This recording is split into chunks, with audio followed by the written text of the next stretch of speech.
Niño, ando una gran sed. ¿No me puedes regalar agua para tomar? Claro, amigo, con mucho gusto.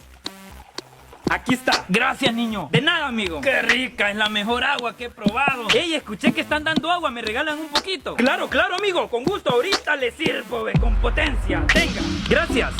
Ey, qué interesante. ¿De dónde te sale el agua? ¿Me regalas un vaso a mí también? Aquí está. Gracias, niño.